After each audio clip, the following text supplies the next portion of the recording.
آج ہمارے اندر جہاں اور بہت سی خرابیاں ہیں، اور خرابی کی وجہ ہے یہ سوشل میڈیا کی ایکٹیویٹیز۔ آج کل ہر انسان کے ہاتھ میں موبائل ہے۔ پہلے تو ایک انسان گھر میں بیٹھ کر بولتا تھا نا، سننے والے 2 ہیں 3 ہیں 4 ہیں، کسی نے سنا کسی نے نہیں سنا۔ آج کل اب میں گھر میں موبائل لے کر بیٹھ جاؤں، الٹی سیدھی باتیں شروع کر دوں، اور پھر سننے والے بھی ماشاءاللہ ہم اور آپ ہی ہیں نا، کہیں باہر سے تو نہیں آئیں گے۔ اگر کوئی نیکی کی بات کر رہا ہو تو فوراً اس کو ہٹائیں گے۔ بھئی ہمیں نئی باتیں سننے کا بہت شوق ہے، نئی تحقیقات ہونی چاہیے، اور یہ ایک ایسی خرابی، اللہ معاف فرمائے، سوشل میڈیا کی، اور جو لوگ اس میں پڑ گئے ہیں پھر ان کو تو نظر ہی نہیں آتا، ان کو ایک ہی چیز نظر آتی ہے، میرے لائکس بڑھنے چاہیے، میرے فالوور بڑھنے چاہیے، اور وائرل ہونا چاہیے، پتہ نہیں کیا کیا الفاظ ہیں، ان چیزوں کو وائرل ہونا چاہیے، میرے فالوور لاکھوں میں ہیں، کئی ہزار لوگ میری ویڈیوز دیکھتے ہیں۔ یہ آج کل کے دور کی ہماری یہ معیار بن گیا ہے، جہاں دیکھیں گے آپ کو موبائل فون اور کوئی نہ کوئی آپ کو ویڈیو بناتا ہے یا بات کرتے ہوئے نظر آتا ہے، جس کا نتیجہ یہ نکلا ہے۔ اور پھر اللہ معاف فرمائے، سمجھتے ہیں نہیں، اللہ نے ذہن تو دیا ہے، لیکن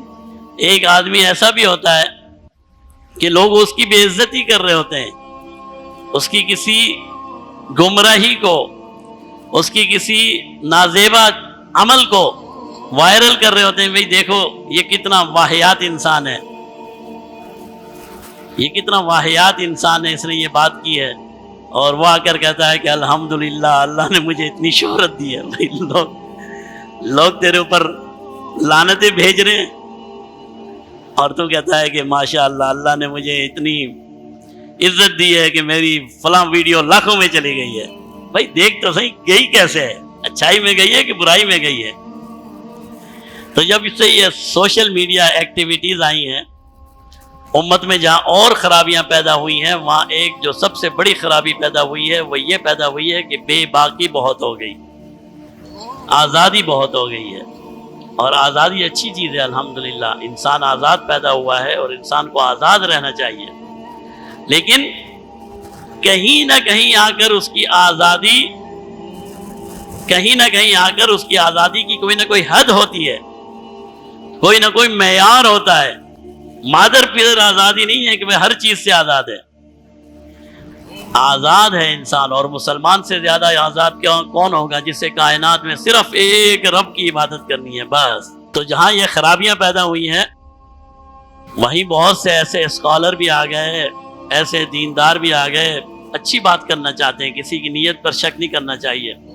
اچھی بات کرنا چاہتے ہیں، لوگوں کو اچھا پیغام دینا چاہتے ہیں، لوگوں میں اچھائیوں کو عام کرنا چاہتے ہیں، لیکن انہیں راستہ نہیں مل رہا کہ وائرل کس طرح ہو۔ ایک شہرت کا تو اندر خواہش ہے، بھئی اچھا عالم ہے، اچھا نیک انسان ہوگا، اب سب کچھ ہوگا، لیکن اس کے اندر ایک کمی ہے کہ وہ اپنی ویڈیو کو وائرل کرنا چاہتا ہے، وہ لوگوں کے ہاں مشہور ہونا چاہتا ہے۔ پھر وہ کیا کرتا ہے؟ پھر وہ ایسی باتیں کرتا ہے جو اس امت نے کبھی بھی نہیں سنی، لوگوں کو ایسی باتیں بتا، جی میری نئی تحقیق ہے، میں نے نئی بات دریافت کی ہے، فلاں کتاب میں یہ لکھے، مولوی تم کو نہیں بتاتے، آ جاؤ میں تم کو بتاتا ہوں۔ یہ مولوی اس بات کو چھپاتے ہیں، لیکن میں اللہ کا بندہ ہوں، میں نہیں چھپاؤں گا۔ اس طرح کے لوگوں نے آ کر اس امت میں تباہی اور بربادی کو عام کر دیا ہے، اور بڑھتے بڑھتے بات یہاں تک چلی گئی ہے کہ اب صحابہ تک نعوذ باللہ محفوظ نہیں ہے۔ آج 1400 سال بعد میں اور آپ یا کوئی بھی انسان، جتنا بڑا عالم، جتنا بڑا فاضل، جتنا بڑا محدث، جتنا بڑا فقیہ کیوں نہ ہو جائے، وہ اس انسان کے برابر نہیں ہو سکتا جس نے جناب نبی کریم صلی اللہ علیہ وسلم کی اپنی آنکھوں سے زیارت کی، جس کے بارے میں اللہ نے کہا کہ اس کے دل میں تقوی ہے، اس کے دل میں پرہیزگاری ہے، اور پھر اس نے یہ علوم امت کو دیے۔ پھر اس امت میں ابو حنیفہ آئے، امام شافعی آئے، امام احمد بن حنبل آئے، امام مالک آئے، امام بخاری آئے، ترمذی آئے، اتنے بڑے بڑے، شاہ ولی اللہ آئے، امام غزالی آئے، مجدد الفسانی آئے، اتنے بڑے بڑے اللہ والے اس امت میں آئے اور چلے گئے، اور آج میں کہتا ہوں ان کسی کو سمجھ نہیں آئی، مجھے بات سمجھ میں آئی ہے، لوگوں آؤ میں تم کو سمجھاتا ہوں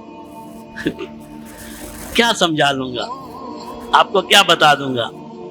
جو چیز مجدد الفسانی نہیں بتا سکے، جو امام اعظم ابو حنیفہ نہیں بتا سکے، میں آپ کو بتاؤں گا؟ بھائی عقل بھی کرنی چاہیے نا ہمیں کہ بھائی کس کی بات سن رہے ہیں اور کیوں سن رہے ہیں۔ تو بہرحال ہمیں سب سے زیادہ اپنے اور اپنی اولاد کی فکر کرنی چاہیے، سب سے زیادہ، سب سے پہلے ہمارا اپنا ایمان، اپنا ایمان بچے گا تو دوسرے کو بچائیں گے۔ سب سے پہلے میرا اپنا ایمان، پھر میری اولاد کا ایمان، پھر کوشش کریں اپنے اطراف بہن بھائی رشتہ دار اقربا کا ایمان۔ یہ ہے راستہ اور طریقہ اپنے ایمان کی حفاظت کی۔